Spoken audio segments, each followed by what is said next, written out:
Mike, tell me a little bit about background of why this is a good idea to have Anna Larochelle, the Silver Cross mother.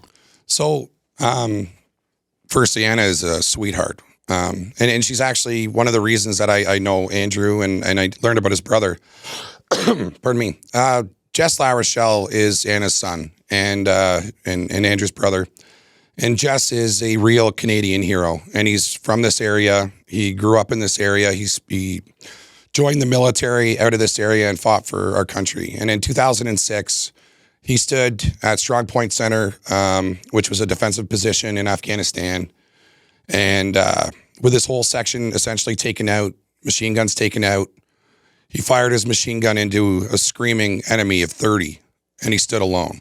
And he held back 30 Taliban soldiers. Having been to Afghanistan, I can tell you with certainty, these guys are the real deal. They've been fighting since Alexander the Great, and he stood there and held them off. Thousands of rounds of machine gun fire later, his gun barrels probably too hot to continue firing, out of ammunition.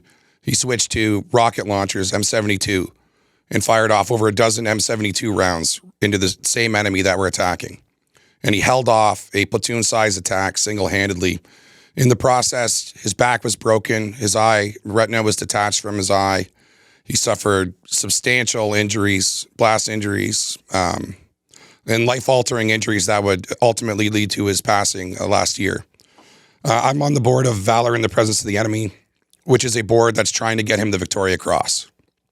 Unfortunately, this government has said that the Victoria Cross is a partisan issue, that they will not issue a Victoria Cross, that even supposing it is a partisan issue that they won't address. And this has been from all levels of government.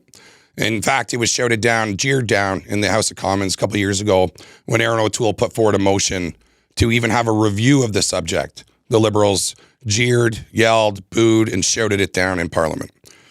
So with all of that exhausted and no realistic avenue with this current government to pursue a Victoria Cross, and with Jess having passed last year, we said, well, what can we do as a group? What can the nation do to at least recognize the sacrifice that the Larochelle family's made and that Anna has made, as the mother of that soldier. So the group came together, and a lot of big heads came together, and a lot of good hearts came together and said, we're going to try and get her to be the Silver Star Mother and to get the Memorial Cross and to be the recipient of the Silver Star Cross. So it's a big thing in motion, supported by General Rick Hillier, a big council of veterans that came together to fight for this. So that's kind of a little backgrounder. Can he receive it posthumously? So this particular, the Victoria Cross is almost exclusively issued posthumously. And the great sadness of this is that we had an opportunity to give it to him while he was still alive, to do what was right and to honor sacrifice that no one in this room could truly understand because we didn't stand there on that hill that day. And we failed him as a people, I think as a country. And certainly our government failed Jess and every Afghan veteran for that matter. Because to us, Jess is our symbol. We went to war. We didn't go to peacekeep. We went to war and our brothers died, lots of them.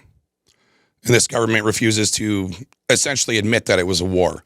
Because by giving the Victoria Cross, admits that we went and did the same things that the guys in World War II did, that the people in World War I did. And that story I told you, Jess, is very similar to a lot of Victoria Cross stories from those wars. In fact, on the Battle of Dieppe, which lasted 8 hours, I think they gave out 6 or 7 Victoria Crosses. And for the entirety of the almost 20 years of war in Afghanistan, they've issued 0. It's a big deal. And one small way I think we can honor the Larochelle family is by making Anna Larochelle the Silver Star Mother. Agreed. Andrew, how does your mother feel about this? Well, she's kind of surprised, very honored,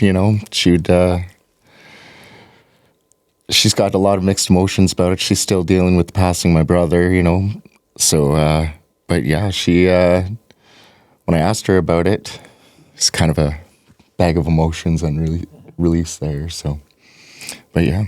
And you were a reservist, so how do you feel? Well, I'd gotta say, my brother didn't just die in combat in Afghanistan. Like, She was his caretaker for 17 years, and she watched her son die for 17 years. Like, if that's not a mother sacrifice, you know, does she deserve something like the Silver Cross for that? Absolutely. Should she be the Silver Cross mother? It'd be great honor. You know, like I think she should be recognized in some way.